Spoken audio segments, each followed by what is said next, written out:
Well, Glen Carritt is the lead organizer of the convoy. He's a town councillor in Innisfail, Alberta, and the owner of an oil field fire and safety company. He joins me now from Arnprior, Ontario, just outside of Ottawa. Mr. Carritt, good to see you. You were on Parliament Hill all day. You've had to leave. How come?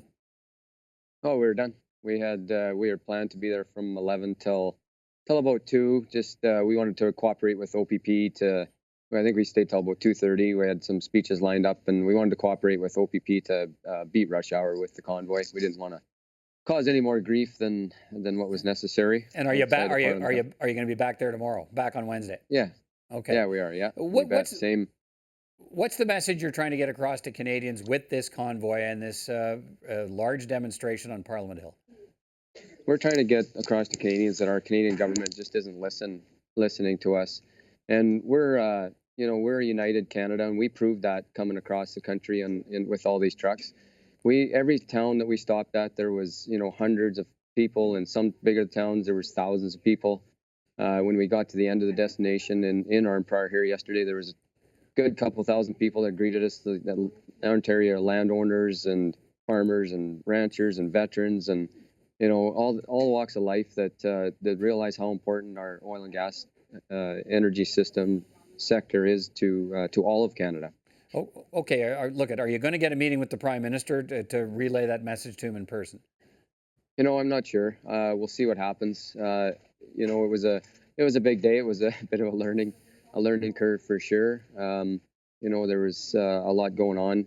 At the end of the day, he has to listen to what we're doing. I mean, we were loud and we were proud, and we had a lot of support on the hill and all the way to the hill, and he has to listen. So if we have a meeting or if we make some changes, I'd like to see some change in this country. We need a government that's going to listen to the people of Canada. What specifically do you want him to do? There's 2 or 3 main things I know in terms of legislation, government policies you want the Prime Minister to reconsider. What are they? Yeah, we need to get pipelines in the ground, and we need immediate action for those pipelines. There's been procrastination after procrastination, and we need to get our energy sector, the pipelines going to Tidewater and to the rest of Canada. For us to be spending $50 million a day on foreign oil just doesn't make sense when we have the 3rd largest oil reserve in the world with some of the highest environmental standards in the world and a low carbon footprint. Why we wouldn't use our own oil, right? We have a very viable product, and we got to get it to the rest of Canada and to the rest of the world. And it's viable for jobs, and it's viable for our economy. We're losing hundreds of thousands of jobs, plus hundreds of thousands, millions of dollars a day by not using our own products. And we also need to abolish BC 48, the tanker ban on oil tankers. And we need to abolish Bill 69, and we need to abolish carbon tax.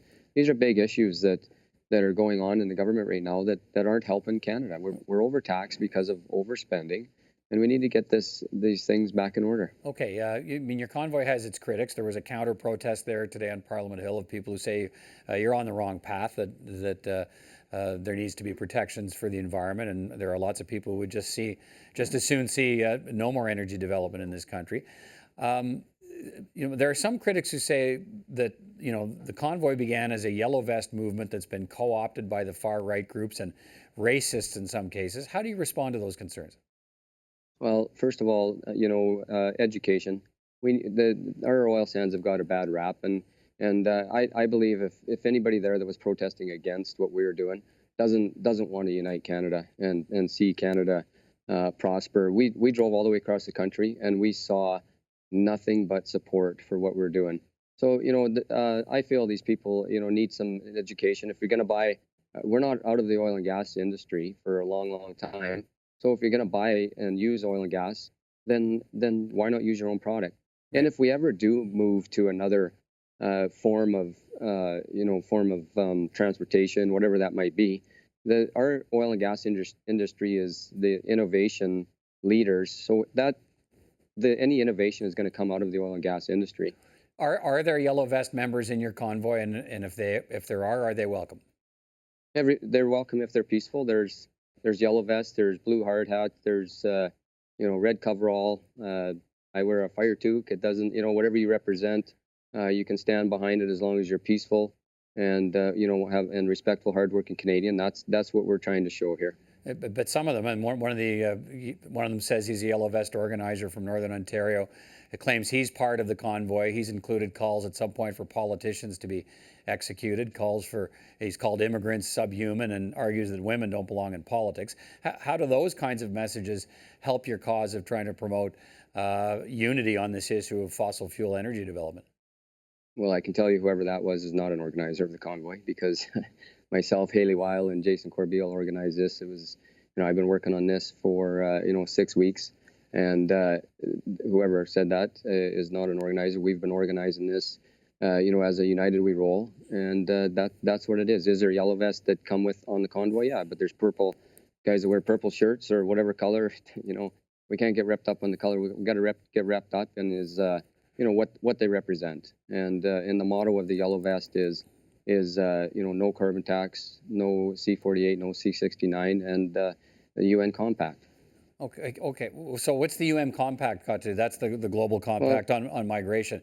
What does that have to do with developing oil and gas? Well, it's all part and parcel with jobs. We need to take care of the Canadians. It's not an anti-immigration movement by any sense of the imagination. That we just feel that the Canadian government should control the borders. Okay, just Canadian people. A couple of quick questions to finish here. I want to get people to understand the process that brought you here. Does there need to be a reliable and trustworthy process to approve major energy projects such as pipelines? And I guess that's why you're here. The main cause why you're here. If past efforts at that have not worked, doesn't that suggest there needs to be a better way? And some people would say that's the place we're caught in now, trying to develop a better way to do this. How do you feel about that? Yeah, we have with the energy system that was developed by Pierre Trudeau, that we've been regulated already, and with Bill C-69, it's just over regulation. We can't get the oil out of the ground, and big companies are moving out of Canada and into the States because of all of our red tape. So we already have some of the highest standards. So I don't know how much better it can get. The oil sands back when they weren't developed were leaking into rivers and lakes, and now they're very clean. It's controlled. So we've got enough environmental standards that's we need to keep it. We have a very low carbon footprint as it is. All right. On that note, I want to thank you for your time very much, Mr. Carritt. And you'll be back on Parliament Hill on Wednesday, and we'll see at that point. I'm not sure how hard you're pushing, but whether or not you get a meeting with the Prime Minister to raise your concerns. If not, they're very visible on the streets of the nation's capital. Thanks for your time. Thank you very much.